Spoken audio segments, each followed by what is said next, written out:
إن الحمد لله نحمده ونستعينه ونستغفره ونعوذ بالله من شرور أنفسنا وسيئات أعمالنا من يهدي الله فلا مضل له ومن يضلل فلا هادي له وأشهد أن لا إله إلا الله وحده لا شريك له وأشهد أن محمدا عبده ورسوله.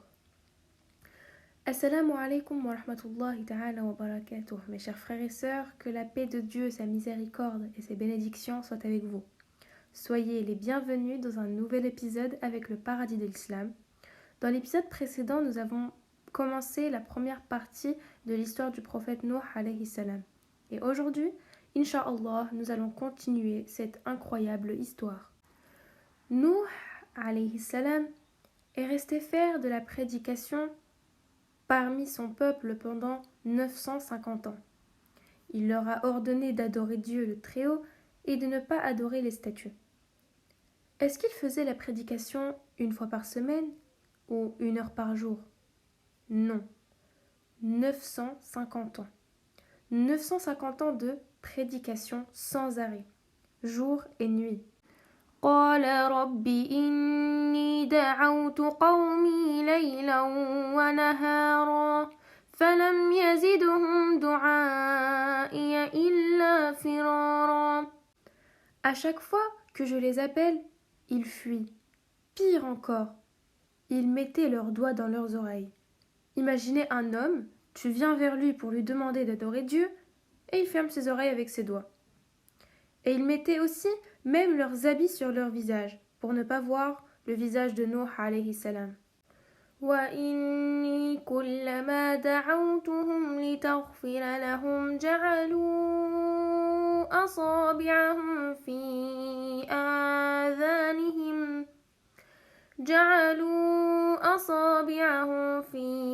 آذانهم واستغشوا ثيابهم وأصروا واستكبروا استكبارا. Nuh a utilisé tous les moyens pour son appel, mais eux répondaient avec leurs doigts dans les oreilles, les vêtements sur le visage, par la fuite et l'orgueil. ثم إني دعوتهم جهارا ثم إني أعلنت لهم وأسررت لهم إسرارا. Regardez la manière de prédication de Nuh alayhi salam. Il a dit à son peuple, si vous adorez Dieu, il vous donnera les biens de la vie d'ici-bas et de l'au-delà. فقلت استغفروا ربكم إنه كان غفارا يرسل السماء عليكم مدرارا ويمددكم بأموال وبنين ويجعل لكم جنات ويجعل لكم أنهارا ما لكم لا ترجون لله وقارا. Pourquoi vous ne glorifiez pas votre Seigneur qui vous a créé? Et dans ce peuple, il y avait un roi qui demandait aux gens de ne pas écouter Nuh alayhi salam et il les ordonnait d'adorer les statues. Ce roi avait une grande fortune et beaucoup d'enfants. وَمَكَرُوا مَكْرًا كُبَّارًا. Ils s'incitaient entre eux à adorer les statues de Wad, Suwa, Yarout, Yaouq et Nasr. وَقَالُوا لَا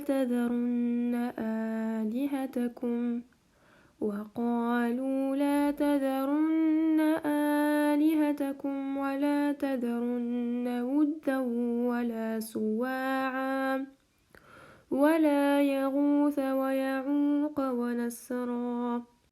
Nuh alayhi salam a continué à les appeler à l'adoration de Dieu, mais ils ont continué avec leur orgueil. Et après 950 ans, ils sont venus vers Nuh alayhi salam et regardez leur grossièreté. قالوا يا نوح قد جادلتنا فأكثرت جدالنا فاتنا بما تعدنا إن كنت من الصادقين. Il est où le châtiment, ce dont tu nous menaces depuis presque 1000 ans? Si tu es véridique, alors apporte-nous ce châtiment. Nuh n'a pas perdu espoir, malgré le nombre élevé d'années, mais eux se moquaient de lui et disaient « Apporte-nous donc ce dont tu nous menaces, si tu es du nombre des véridiques. » Nuh leur a répondu avec confiance. قال إنما ياتيكم به الله قال إنما ياتيكم به الله إن شاء وما أنتم بمعجزين. Si mon Seigneur le Très-Haut veut vous punir, vous ne saurez y échapper. Et malgré cela, même sa femme la plus proche de lui n'a pas cru en lui. De même pour son fils. Seul un petit nombre de personnes de son peuple ont cru à Nuh alayhi salam. Après 950 ans de prédication de Nuh envers son peuple, la plupart n'ont pas cru en lui, même ses plus proches. Même sa femme n'a pas cru en lui. Elle, sa femme, la plus proche de lui. Dieu a cité la femme de Nuh en parabole. C'était la femme d'un prophète et qui a mécru. Un de ses fils n'a pas cru en lui. Seules quelques personnes ont cru en lui, des pauvres et des faibles. Puis Dieu a révélé à Nuh que la porte de la repentance est désormais fermée. وَأُوحِيَ إِلَى نُوحٍ أَنَّهُ لَن يُؤْمِنَ مِن قَوْمِكَ إِلَّا مَن قَدْ آمَنَ فَلَا تَبْتَئِسْ بِمَا كَانُوا يَفْعَلُونَ. À ce moment, Nuh a invoqué son Seigneur. وَقَالَ نُوحٌ رَبِّ لَا تَذَرْ عَلَى الْأَرْضِ مِنَ الْكَافِرِينَ دَيَّارًا. Nuh alayhi salam a demandé cela par pitié envers eux, car si ces mécréants restaient vivants, ils vont accumuler encore plus de péchés, et s'ils engendreront des enfants, ils seront aussi des mécréants. Nuh a invoqué Dieu pour que son peuple soit anéanti. Et quand il a fait son invocation, Dieu lui a révélé « Ô Nuh, construis l'arche, une arche en plein désert. C'est l'ordre de Dieu, le Très-Haut. Le châtiment viendra. Mais tout d'abord, il faut construire cette arche. En plein désert, pourquoi une arche? Et de quoi je la construirai? Et d'où ramènerai-je le bois? واصنع الفلك بأعيننا ووحينا ولا تخاطبني في الذين ظلموا إنهم مغرقون. C'est un ordre de Dieu, et Dieu te montrera comment faire. L'ordre de Dieu envers toi, ô Nuh, c'est de construire cette arche, même si c'est en plein désert, et tu verras ce qui se passera.